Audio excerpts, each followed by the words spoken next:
We'll now move across and we'll have a presentation by Wilma Rodriguez from Saahas Zero Waste.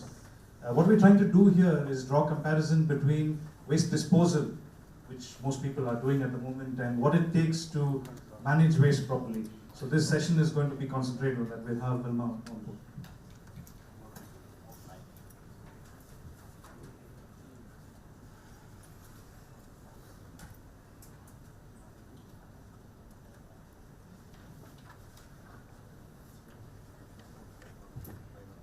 Yeah, I think we've heard a lot about, proper waste management practices, and so therefore I'll be brief and specific and look at an actual roadmap, because currently what we're doing is across campuses, the focus is on getting rid of waste, on the disposal, and the rules and the law and the legislation actually talks about management of waste, and somewhere that clarity of the differences between disposal versus management is still a bit fuzzy. So that's why I thought I would take you through a system that each of you can actually put in place as you start to think about waste management.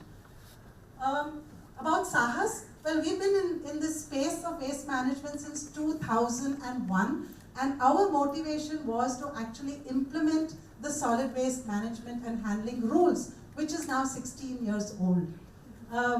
We started in 2001 as an NGO, but we moved into a private limited, into a social enterprise in 2013. So really, as in the last 3 years, we've been working with a business model where our revenues from waste and the service fee, which is now also being talked of, and I was happy to hear that also from Electronic City Association. The service fee and the revenues from waste help us actually deliver holistic, good waste management services. And that is the crux of what we would like to do with a lot of your campuses going forward.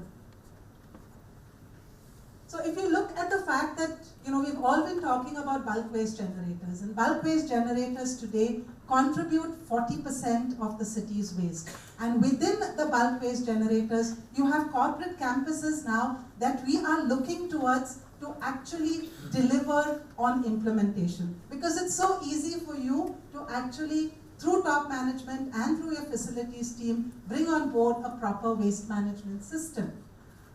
Currently, when you look at the types of waste that a tech park generates, a lot of it is food waste. Yeah, 60% plus is garden litter, is food waste from the cafeterias, from your vendors, and all of that.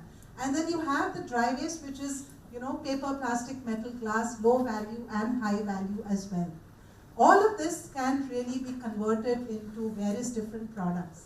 And if you look at the current situation as far as dry waste goes, we're looking at the fact that almost a good portion, 70%, is actually your low-grade plastic. Your low-grade waste, which is different types of plastic, which is different types of paper, which is really material that is not given enough attention, and that's why it enters into our landfills. A lot of attention companies do put on the better value waste in terms of carton boxes and shredded paper because it brings economic value. But we would like to focus on the low-grade materials which should actually also go into recycling.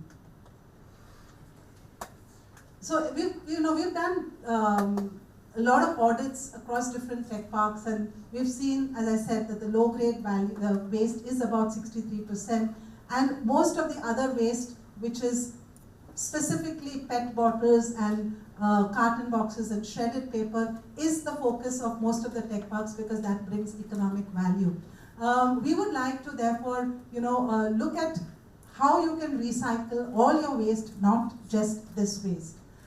Because when you're looking at just focusing on the high, better value waste, you are ending up in a situation which we currently see across tech parks happening in this manner. You have this lovely facade, green grass, glass, all of that in the front. But the back continues to be like this. And believe me, this is a picture that is there today in all the tech parks, and most of you would be familiar with what the back end looks like. It continues to be you do have vendors coming in there, taking mixed waste, and the question as to where it goes.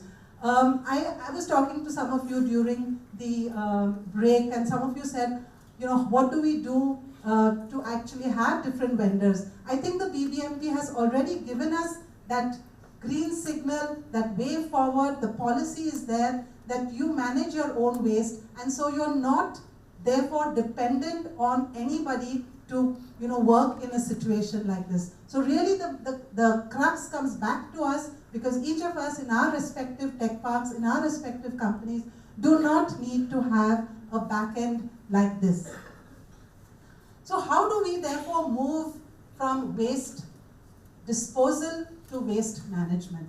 And the first step, the first R in waste management hierarchy, which all of us are familiar with, is really the reduce. Yeah? So you look at the fact that your paper cups and your disposables, your tissues, etc., contribute significantly, as much as 70% to your dry waste. So if you can, I think many companies in Electronic City have done this, and I've seen the Infosys campus, I've seen the Wipro campuses, I've seen Microsoft as given sippers to all their employees, and therefore you do not need those paper cups. It is possible for us to reduce, and look at the impact in terms of how much our waste would be reduced if we would do that.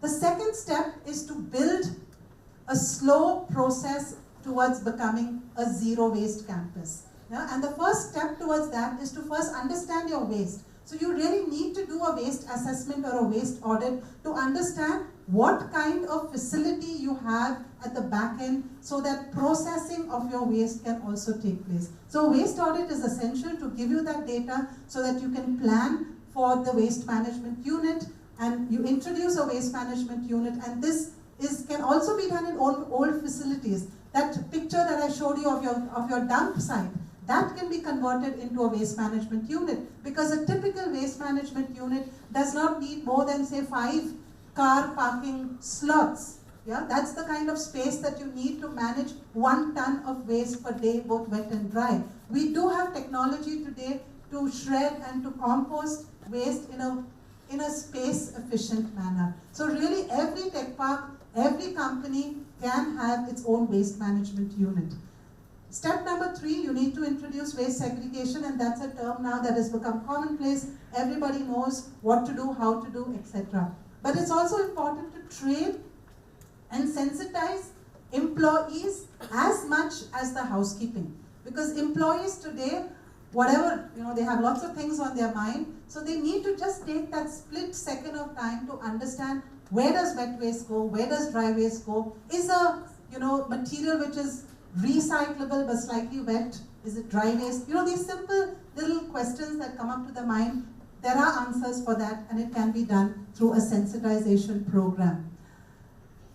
You've got segregated waste in your offices, in your pantries, in your food courts. So what you do with it next should be a question that is already planned for with facilities, admin, senior management. Because that segregated waste does not need to go to anywhere else. It can be going straight to a destination in terms of a pre-processing unit. Because in a pre-processing unit, you will have the mixed dry waste further sorted into 16 to 17 categories. And this then goes straight away to different recyclers. And you will have all your wet waste, whether it is garden litter or whether it is food waste, etc., going to either a biogas or a composting space, which ideally can be located on campus itself or in the neighborhood of as close a place as possible. So all your processed waste is definitely going into units for, again, management and coming back to use as resources. Now all of this, as even Revati mentioned in the morning, all of us are in our offices are tracking so many different types of other things. Waste has to also be tracked, and you can easily do it. There are enough of monitoring methods now to be able to track your waste, monitor it, and make sure that you're not having gaps which are left unaddressed. So this is your zero waste campus, completely doable. 90% of your waste can be managed in this way. There is a 10% waste which is probably left material which cannot be recycled, but even that now you do have units, facilities, etc. coming to you at a cost where you can definitely then also put your rejects into these facilities. Some of them are waste-to-energy facilities, some of them are incineration facilities, but they are available, but I would suggest only for this 10% of waste which you cannot really address.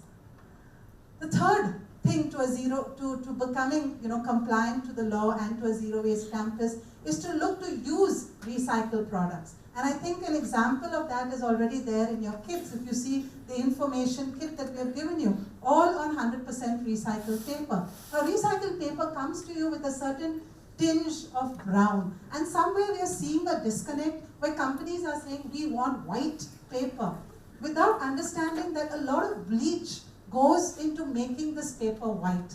And is that really a necessity? Because finally paper is meant, the function is simple, it's just there to write.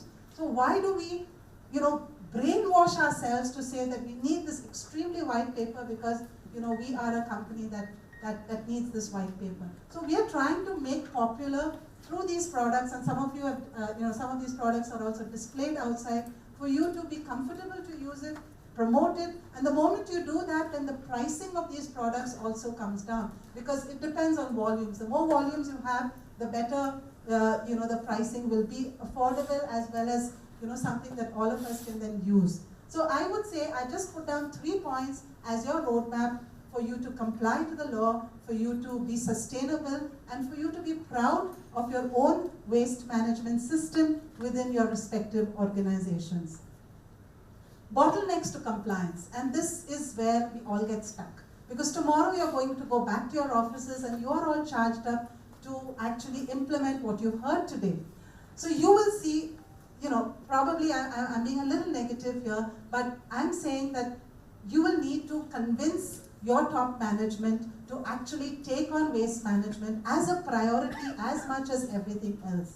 Yeah? You will need to allocate a budget for not just disposal but management, because currently in your annual budget your line items will only say black bags, and that is what disposal and management is all about in your current situation. We would like your line item now to talk about waste management, not just disposal.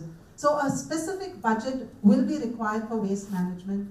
You will need to then go back and see what your current system is and whether your vendors that you're currently using are able to close the loop and are able to account for all the waste that they are currently taking. There is pretty much a change of system that you will have to bring about, yeah? But it's not difficult. And just to wrap up a couple of, one more last slide, because I, prepared the slide with my colleagues, looking at the differences between waste disposal to waste management. And one of the key factors is really the pricing factor. Because if you're looking, and I would like some of you to do some quick math yourself, because you know how much you're currently spending. And we've done an estimate for a tech park or a company with 5,000 employees that manages about 1 ton of waste per day. In your waste disposal system, you are spending something like 75 rupees per employee per year. Okay? Will it take all that much to get a budget of 450 rupees per employee per year? Is that so unaffordable? Because that would make that big jump that you can take from waste disposal to waste management. As I said, this is a math that each of you can do, and correct me if I'm wrong in my figures. Shobha, my colleague, and Divya, my colleagues, helped me to do that. So we can definitely take that offline and have a further discussion. But if you do put in the relevant budget, there are enough of us social entrepreneurs who have put a lot of our careers here into offering you the best services in waste management. Because if you do that, not only will you comply to the waste management rules, you will also look at global warming, climate change, reduction in GHG emissions, which is all of that there already in our sustainability annual reports that we present to our global heads and to our international teams. Finally, we'll have a city that's clean and livable, yeah, and all of us will be contributing to that. So therefore, there's enough of motivation for us to go back and, convert our organizations into a waste management system instead of waste disposal.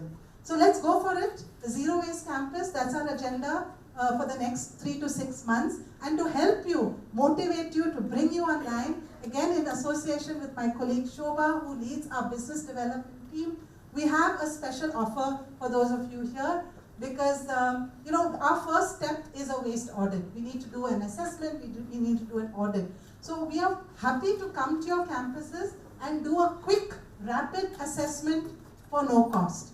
But we would advise you to also go in for a little bit more of a detailed audit, and for that, there is a special offer which I will, you know, hold up here for some time so you can quickly take a look at the reduction in prices that we are offering to you.